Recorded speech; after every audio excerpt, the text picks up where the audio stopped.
Welcome back, folks. And you know we have a very interesting conversation going on here. And Stacey, I'm glad you're here. And I want to go back to some of the things you mentioned just now.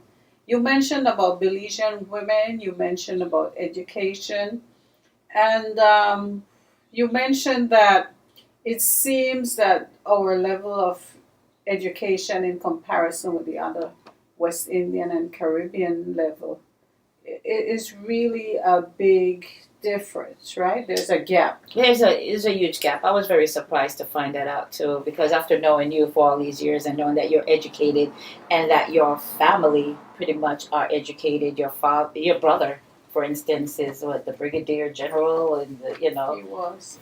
I'm thinking that's the general pattern. You know what I mean? So when my study found what it did about the Belizean women, I was kind of shocked that they were more likely to be less educated compared to the rest of the islands. They tend to have service job because their lack of education. They can't secure, managerial type positions or professional type positions.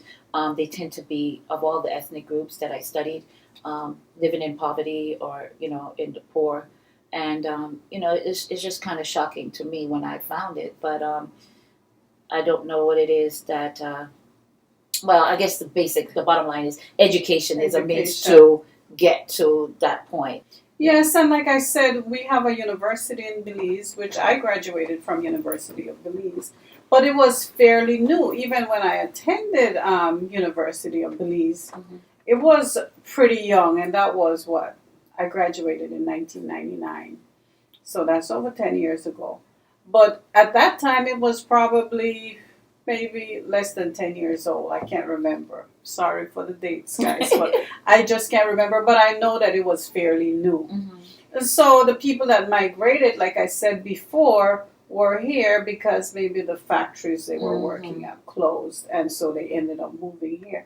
But then this is a different time. So that, to me, that is the past. But now they migrated here. They have children here, and maybe at this point they have grandchildren here.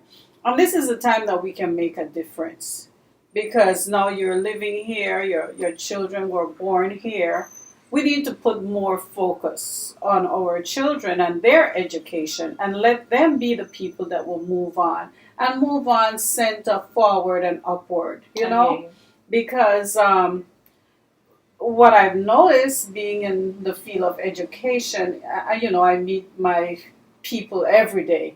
And sometimes I'm real disappointed in what they're doing, and I try to talk to them and say, you know what, we have been fighting too long to get to this, where this is how you feel about education. And like you said, we have adopted a lot of the American culture and their way of thinking and their way of life. But now, sometimes I would say to the kids, guess what?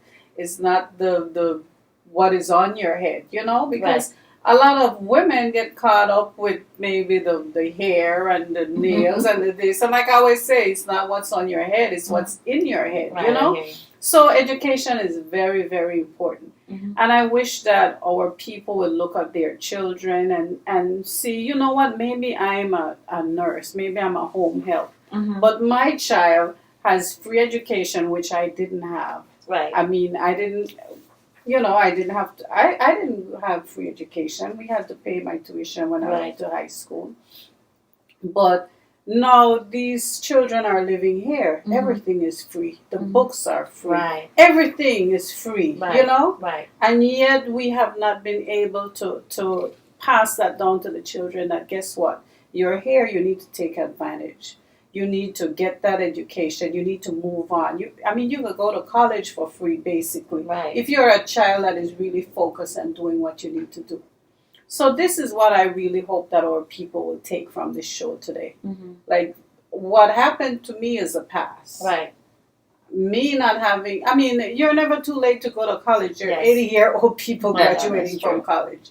And even so, college does not determine that you're going to get such and such a job or do such and such a thing. But just being here, this is a place where you can do anything, Right. I could decide tomorrow, you know what, I think I want to be a plumber. Right. And trust me, there's an exam out there that I could go take. There's a class I could go and take go out there and I That's could right. become a plumber if That's that is right. what I want to be. I agree. We'll be right back. And I hope that what I'm saying, that you find that it's something that you can what would I say? Something that you agree with. And if you don't agree with me, well, fine. But I am thinking about moving positively forward. I just Thank wanted to mention though, Yes. before you know that of all the West Indian islands that I looked at, Belizean was the highest percentage in California and in Los Angeles area. Yes. And that's what I We was are looking aware at. of They're that. the number one of all Yes. the Caribbean people. So yes. All right. Okay. Thank you very much, Stacey. And No folks, we'll be right back. Okay. Thank you.